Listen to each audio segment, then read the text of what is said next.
Tere! Tere ka minu poolt! Alanud on Scandagra sünnipäevanädal ja vaatame, millised uudised siia siis mahuvad.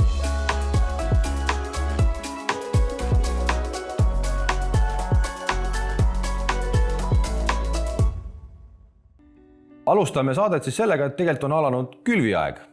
Loomulikult käib ka koristus edasi ja järjest suureneva hooga, aga siiski esimesed rapsikülvid on maas ja meil on ka infot, et Excited on maha külvatud siin mõnes kohas.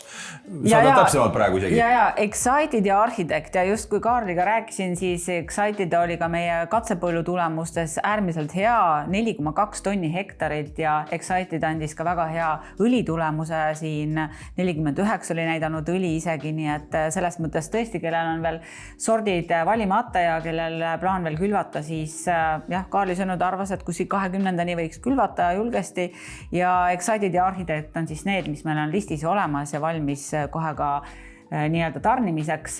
Ja siis vaatasime kohe ka, et ega kui sa ütled, et külvaeg, siis tuleb ju ka nii-öelda tegeleda sügistöödega ja sügisväetistega, et uurisin ka seda poolt, kuidas see turg täna on, et tõesti väga heitlik on, ütleme nii, et kui vaadata suuremalt pildis Euroopat siis, ja üldse tootjaid, siis väetsetootjad on täna väga ettevaatlikult, et kuna maailmas on väga palju ikkagi riske ja ei teata...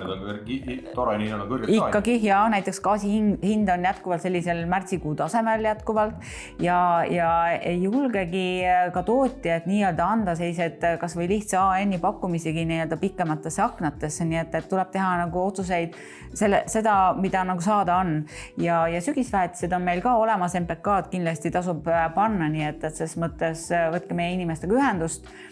Samal ajal, kui rääkisin näiteks Rootsi kolleegidega, mida nemad täheldavad, on see, mis on päris huvitav tegelikult, et kuna väetsi hinnad on kõrged, siis väga paljud on loobunud, just eriti lõuna siis Rootsis, loobunud taliviljade külvist, sest kas neile kalkuleeri või nad on loobunud ja vaatavad siis nii-öelda kevadel, pigem panustavad siis suviviljadele, et selline huvitav tendents, nii et nad näevad juba ja teevad prognoose, et talivilja osakaal sellel aastal Rootsis väheneb.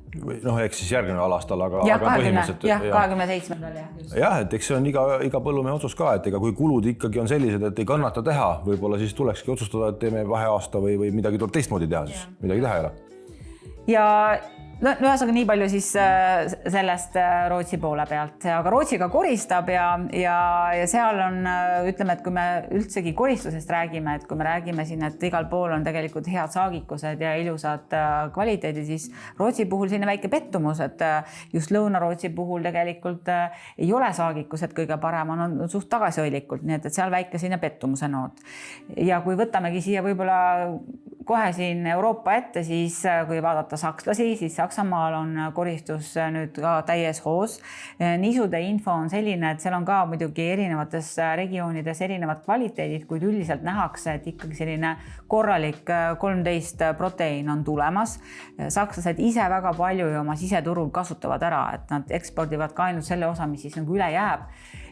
Ja tundub, et praegu seal koristus nagu läheb hästi, muud näitajad on ka head. Ja sama on ka Poolas ja nüüd kui rääkida siis kohe meie lähinaabrites, siis Leedu on väga suure üllatusega, et põhimõtteliselt koristatakse seal ka sellist tugevat 13 proteiini, 13,5 isegi. Nii et väga huvitav, et kuidas see areng nüüd edasi läheb, et see nädalavahetus, mis nüüd oli, eks ole, ja nädala algus on saadud tõesti väga hästi koristatud ja ilm on ka soosinud, nii et kvaliteedid head. Ja mis see tähendab? See tähendab seda tegelikult, et on siin väga palju müüa just siis teist kategooriat.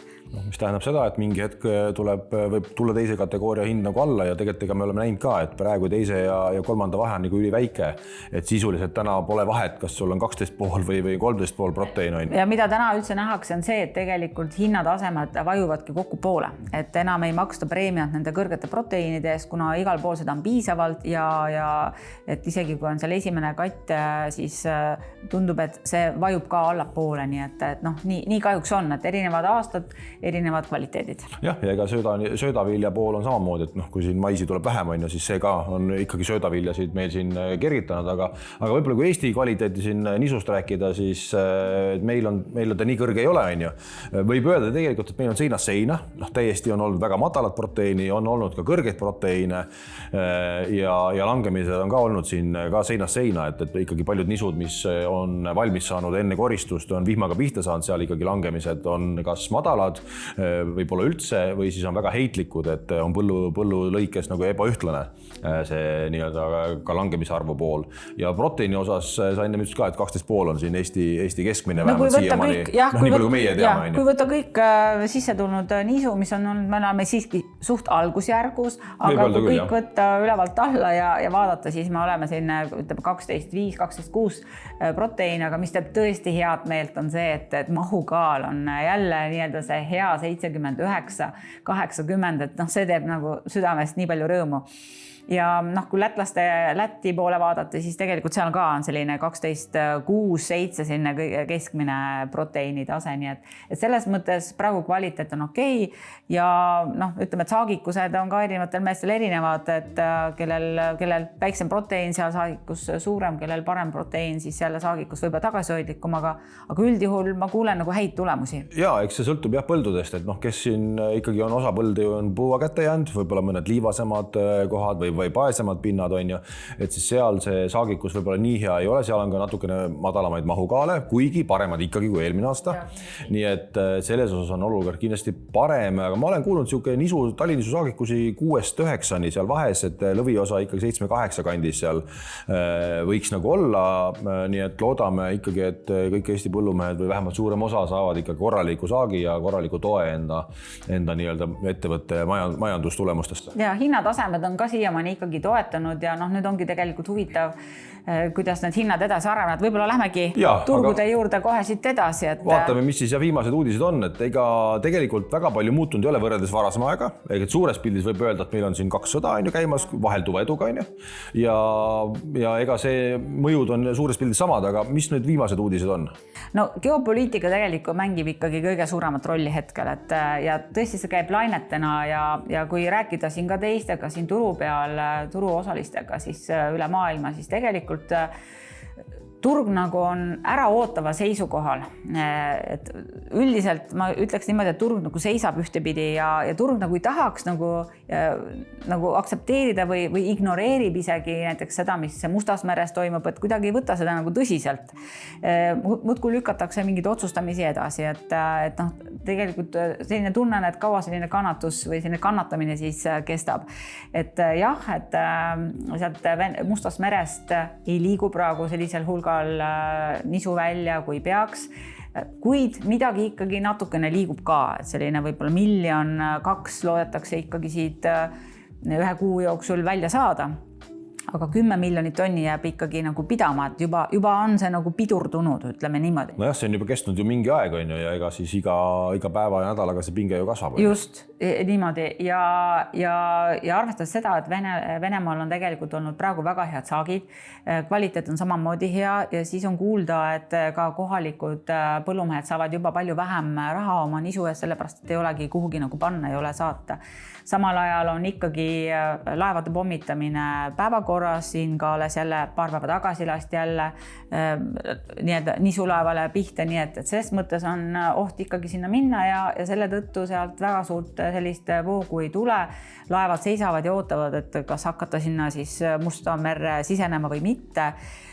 Meie siit ühelt poolt jälle nagu ootame seda, et lõppostjad ja ka need, kelle lepingud on siis tehtud Mustast merest, et nad teevad oma otsused ära, et tuleksid nüüd siia ja hakkaksid meilt laadima, et nüüd on meil ka siin Läänemeres koristatud, ollakse valmis laadima ka ilusat kvaliteeti, kuid noh, ei taheta tulla veel. Noh, see hinnavahe on lihtsalt niivõrd suur, et seda $30 või $35 hinnavahet lihtsalt ei võeta sisse praegu ja oodatakse viimase minutini. Nii et see kindlasti on meil siin nii-öelda mõjutajaks veel lähiajal. ja kui vaadatagi, et Matif on ka ju tegelikult alla vajunud, et siin on vahepeal sellised kiired kukkumised, eile ka murdusime jälle sealt 230 juures, kui me räägime detsembri Matifist allapoole ja analüütikute sõnul tehniline tase näitabki, et selline 230 võikski olla täna selline tase, mis näitab ära, et kas me nüüd murdume sügavamalt läbi või siis on tõusumomenti. Et kui ikkagi seal Mustas meres asi ei lahene ja pinge kasvab, siis võib see Matif ronida tegelikult ka sinna 270-ni. Aga selleks peab siis kõik riskid peavad nii-öelda realiseeruma. Täna turg selleks valmis ei ole ja täna seda ei oota, aga fondid muidugi on täna positsioonis, nii-öelda long positsioonis, nad panustavad tõusule ja neil on ruumi ka veel jätkuvalt ostupositsioone.